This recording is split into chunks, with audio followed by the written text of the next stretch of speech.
बिस्मिल्लाहिर्रहमानिर्रहीम। अस्सलाम वालेकुम। ऐसे व्लॉग फैमिली में आपको वेलकम करती हूँ। सबसे पहले तो आपको ये कहूँगी कि ऐसे व्लॉग फैमिली को सब्सक्राइब करने के साथ साथ बेल आइकन का बटन दबाएं ताकि एजुकेशन से रिलेटेड, जॉब से रिलेटेड और जनरल इन्फॉर्मेशन आप तक बर वक्त पहुँचती रहे। व्यूअर, आज की मेरी वीडियो का टॉपिक है doctor as a career.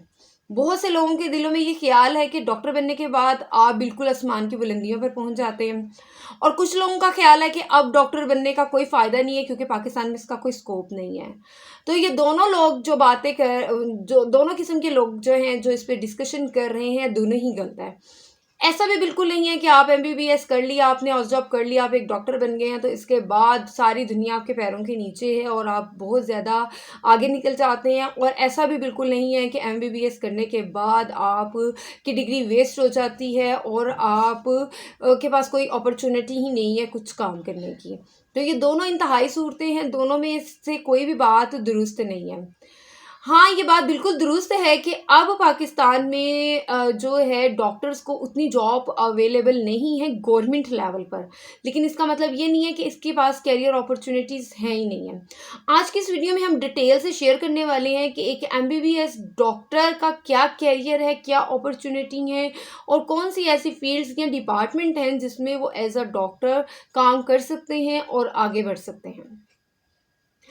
Viewers, मैं आपको बताती चलूँ कि पाकिस्तान में इस वक्त जो आबादी का रेशो है वो 2 करोड़ है, जबकि यहाँ डॉक्टर्स की तादाद जो है तकरीबन 2.5 लाख या इससे भी कम है। तो इससे तो आप इस बात का अंदाज़ा लगा सकते हैं कि पाकिस्तान में डॉक्टर्स की कितनी ज़्यादा ज़रूरत है उसकी आबादी के कंपैरिजन। जहाँ तक बात ये करें कि भाई डॉक्टर्स का कोई स्कोप नहीं है, तो वो सिर्फ इतनी सी बात है कि हॉस्पिटल्स उतने ही हैं जितने पहले थे। गवर्नमेंट हॉस्पिटल्स की तादाद में कोई इजाफा नहीं हुआ वक्त के साथ साथ, इसलिए गवर्नमेंट हॉस्पिटल्स में डॉक्टर्स के लिए उतनी ही सीट हैं जितनी पहले थी, जबकि इसके कंपैरिजन बहुत ज़्यादा डॉक्टर्स जो हैं वो अब लोग जो हैं वो स्टडी कर रहे हैं और डॉक्टर बन रहे हैं, जबकि गवर्नमेंट सेक्टर में सिर्फ उतनी ही सीट्स हैं, गवर्नमेंट हॉस्पिटल्स उतने ही हैं, वहाँ पे अपॉर्चुनिटी उतनी ही निकलती हैं जो कि पहले थी। एज कंपैरिजन अब डॉक्टर्स जो हैं वो बहुत ज़्यादा बन रहे हैं, बहुत ज़्यादा स्टूडेंट्स जो हैं वो मेडिकल की फील्ड में आ रहे हैं, अपना एमबीबीएस कंप्लीट कर रहे हैं। और जैसे ही वो अपना एमबीबीएस कंप्लीट करते हैं तो गवर्नमेंट सेक्टर में अगर वो जाना चाहते हैं, गवर्नमेंट हॉस्पिटल्स को ज्वाइन करना चाहते हैं, तो उनको सीट नहीं मिलती या उनके लिए वो जॉब अपॉर्चुनिटी नहीं होती। तो सिर्फ इतना सा फ़र्क है।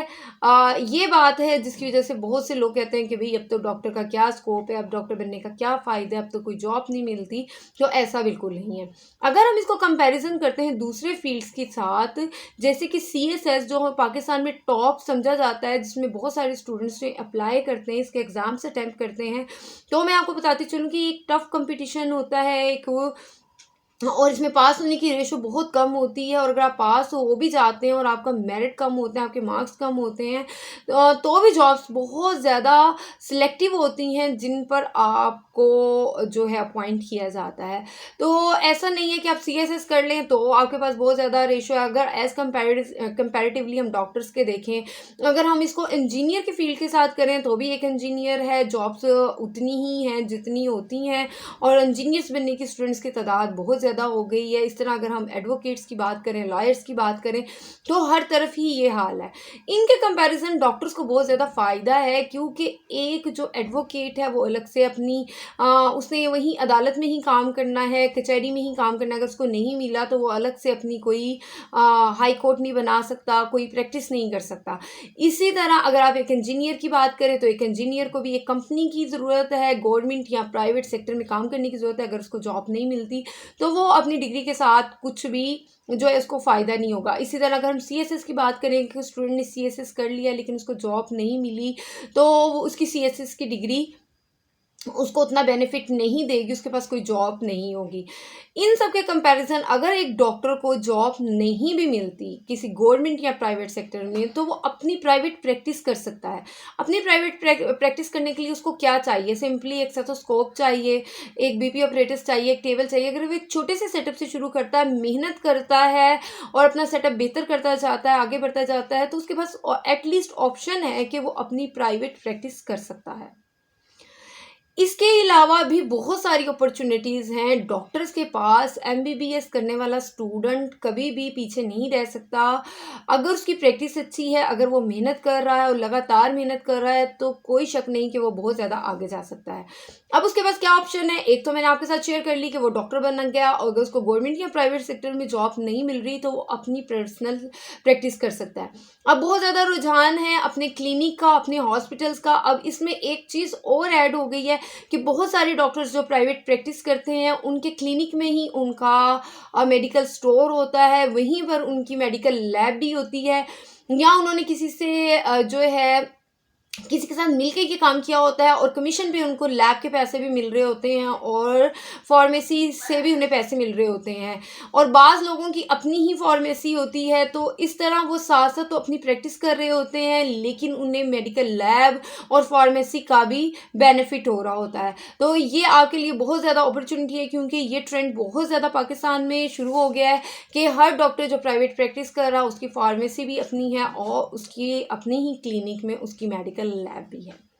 तो एक चीज़ तो ये होगी डॉक्टर बनने के बाद कि बेहतर है, अल्लाह बेहतर करे कि आपको किसी गवर्नमेंट सेक्टर में, किसी गवर्नमेंट हॉस्पिटल में जॉब मिल जाए या प्राइवेट में मिल जाए। नहीं मिलती तो आप अपना सेक्टर जो अपना प्राइवेट सेटअप है शुरू कर सकते हैं, छोटे से शुरू कर सकते हैं, फिर उसको बढ़ा सकते हैं। जो आपके पास सेकंड ऑप्शन है वो है एजुकेशन डिपार्टमेंट। आप पढ़ाने की तरफ आ सकते हैं, और ये लड़कियों के लिए बेस्ट है। अगर आप अपना एमबीबीएस कंप्लीट करने के बाद एमफिल कर लेते हैं तो आप किसी भी मेडिकल यूनिवर्सिटी या कॉलेज में एज अ लेक्चरर जॉब कर लेते हैं। ये उन लड़कियों के लिए ख़ास तौर पर है जिनकी शादियां हो जाती हैं या उन्हें लगता है कि वो अब आगे नहीं कर सकेंगी। तो बहुत सारी ऐसी लड़कियां जो अपना एमबीबीएस ज़ाया कर देती हैं, एक अहम सीट ज़ाया कर देती हैं, गवर्नमेंट का इतना पैसा ज़ाया कर देती हैं कि वो आगे प्रैक्टिस नहीं कर पाती, शादी करती हैं, अपनी रूटीन में जो है वो आगे बढ़ जाती हैं। उनके लिए बेहतर है कि वो एमफिल करें ताकि अपनी एमबीबीएस की डिग्री ज़ाया ना करें और आने वाले स्टूडेंट्स को फ़ायदा दें, उन्हें पढ़ाएं और एक डिसेंट जो है जॉब करें, 2 से 3 घंटे की जॉब करें और अपनी फैमिली को भी टाइम दे दें। और इसके अलावा आपके पास न सिर्फ मेडिकल कॉलेज या यूनिवर्सिटीज़ में पढ़ाने की ऑप्शन है, बल्कि आप जो है पैरामेडिकल कॉलेजेस में पढ़ा सकती हैं, होम्योपैथिक कॉलेजेस में भी पढ़ा सकती हैं, आप तबीया कॉलेजेस में भी पढ़ा सकती हैं, अलाइड हेल्थ साइंसेज के कॉलेजेस में भी पढ़ा सकती हैं, नर्सिंग कॉलेजेस में भी पढ़ा सकती हैं। ये सारे गवर्नमेंट और प्राइवेट के मुख्तलिफ जो कॉलेजेस हैं, इन सब में आप पढ़ा सकती हैं, और आपके पास बहुत ज़्यादा ऑप्शन है, और ये मेल्स के लिए भी है और गर्ल्स के लिए भी है। तो ये तो हो गया एज अ डॉक्टर और एज अ लेक्चरार आप क्या क्या कर सकते हैं और किस तरह जा सकते हैं। ऐसे लोग जो एडमिनिस्ट्रेशन की तरफ आना चाहते हैं, उन्हें चाहिए कि अपना एमबीबीएस कंप्लीट करने के बाद वो एफसीपीएस कर सकते हैं, एमएस कर सकते हैं, एमडी कर सकते हैं। इसके बाद वो एडमिनिस्ट्रेशन में आ सकते हैं, यानी कि वो किसी भी हॉस्पिटल के या गवर्नमेंट या प्राइवेट हॉस्पिटल में एमएस बन सकते हैं या एएमएस बन सकते हैं। इस तरह वो एडमिनिस्ट्रेशन की तरफ आके जो है अपना कैरियर बना सकते हैं। इसके अलावा आप किसी फार्मास्यूटिकल कंपनी को ज्वाइन कर सकते हैं। बहुत सी फार्मास्यूटिकल्स कंपनी जो हैं वो डॉक्टर्स को हायर करती हैं, बहुत हाईली पे करती हैं, बहुत सी लग्जरीज जो हैं वो उन्हें जो है वो देती हैं। तो ये भी एक आपके पास ऑप्शन है। आप पाक आर्मी को ज्वाइन कर सकते हैं। पाक आर्मी आप 2 तरीके से ज्वाइन कर सकते हैं। आप एफएससी प्री मेडिकल करने के बाद आर्मी कॉलेजेस में एडमिशन लेकर जो है वहाँ पर आप आर्मी को ज्वाइन कर सकते हैं, या आप एमबीबीएस डॉक्टर बनने के बाद पाक आर्मी के लिए अप्लाई कर सकते हैं। एज अ कैप्टन जो है आप पाक आर्मी को ज्वाइन कर सकते हैं। एक ऑप्शन आपके पास ये भी है। इसके अलावा मुख्तलिफ लेबोरेटरीज में अब डॉक्टर्स को हायर किया जाता है और उनको अच्छा खासा पे किया जाता है। एक ऑप्शन आपके पास ये है। आप गवर्नमेंट के मुख्तलिफ डिपार्टमेंट्स में जो है अप्लाई करने के लिए एलिजिबल हैं। आप चाहें तो हेल्थ केयर कमीशन को ज्वाइन कर सकते हैं, आप ड्रैप में अप्लाई कर सकते हैं, आप फूड अथॉरिटी डिपार्टमेंट को ज्वाइन कर सकते हैं, आप एज अ ड्रग इंस्पेक्टर जो है ज्वाइन कर सकते हैं। ये वो सारे गवर्नमेंट सेक्टर हैं जहाँ पर आप एलिजिबल हैं, आप अप्लाई कर सकते हैं और अपना कैरियर इन फील्ड्स में भी बना सकते हैं। इसके अलावा मैं आपको बताती चलूँ कि बहुत से ऐसे स्टूडेंट्स हैं, बहुत से ऐसे एमबीबीएस डॉक्टर्स हैं जो अपना एमबीबीएस कंप्लीट करने के बाद सीएसएस या पीएमएस के एग्ज़ाम्स देते हैं और कामयाब हो जाते हैं। उसकी रीज़न ये है कि 5 साल उन्होंने इतनी टफ स्टडी की हुई होती है, उन्हें आदत होती है स्ट्रेस की और टफ स्टडीज़ की, इसलिए वो सीएसएस जैसे टफ एग्ज़ाम्स को बड़ी आसानी से क्लियर कर जाते हैं और पीएमएस को क्लियर कर जाते हैं। मैं ये कभी भी आपको रिकमेंड नहीं करूँगी कि आप अपनी एमबीबीएस एमबीबीएस डिग्री के बाद सीएसएस की तरफ जाएँ, क्योंकि मेरे नज़दीक, मेरी राय में एमबीबीएस की डिग्री सीएसएस से ज़्यादा बेहतर है। तो आप ज़्यादा बेहतर करके बैक जाने से अच्छा है कि आप अपनी एमबीबीएस डिग्री को यूटिलाइज़ करें और इसी में आगे अपना करियर बनाएँ, क्योंकि कौमो मुल्क का आपके ऊपर बहुत ज़्यादा सरमाया लगा हुआ है, तो आपको उसको ज़ाया नहीं करना चाहिए कि आप सीएसएस या बीएमएस की तरफ जाएँ और अपनी एमबीबीएस डिग्री को वेस्ट कर दें। तो वैसे ये ऑप्शन होती है स्टूडेंट्स के पास, और बहुत सारे स्टूडेंट्स जाते हैं और अपनी बहुत ज़्यादा टफ रूटीन की वजह से सीएस और पीएमएस के पेपर्स जो हैं बहुत ईज़िली जो है वो क्लियर कर जाते हैं। इसके अलावा जो है आप फॉरेन कंट्रीज़ में जो स्टूडेंट्स जाना चाहते हैं तो उनके लिए भी बहुत ज़्यादा ऑप्शन है। मिडल ईस्ट में उनके पास बहुत ज़्यादा ऑप्शन है, यूरोप साइड पर, ऑस्ट्रेलिया में या यूएस वगैरह में, इन सब जगहों पर डॉक्टर्स की बहुत ज़्यादा डिमांड है, इनको बहुत हाईली पे किया जाता है और इनका अच्छा करियर होता है। मैं इसको भी रिकमेंड नहीं करूँगी, क्योंकि मैं चाहूँगी कि जिस कौम और मुल्क का पैसा आप लोगों के ऊपर लगा है, आप वहीं रहें और उसकी खिदमत करें।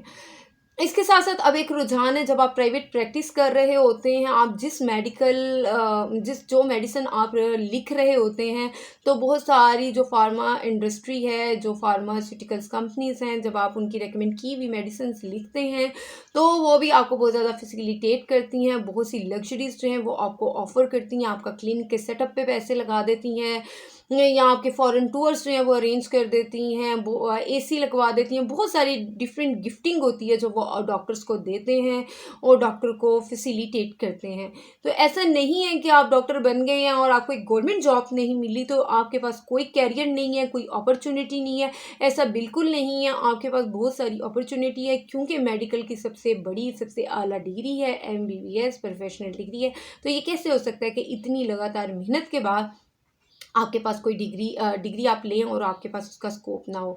मैं हमेशा अपनी वीडियो में कहती हूँ कि हर डिग्री का स्कोप होता है, हर जगह आप आगे बढ़ सकते हैं, लेकिन ये है कि आप करते साथ आप कहो कि प्लेट में रख के मुझे कोई चीज़ मिल जाए, ऐसा बिल्कुल नहीं होता। इसके लिए आपको मेहनत करनी पड़ती है, स्ट्रगल करनी पड़ती है, थोड़ा टाइम देना पड़ता है और वक़्त के साथ, मेहनत के साथ आप ज़रूर आगे बढ़ते हो और आप बहुत ज़्यादा शाइन करते हो और आगे निकल जाते हो।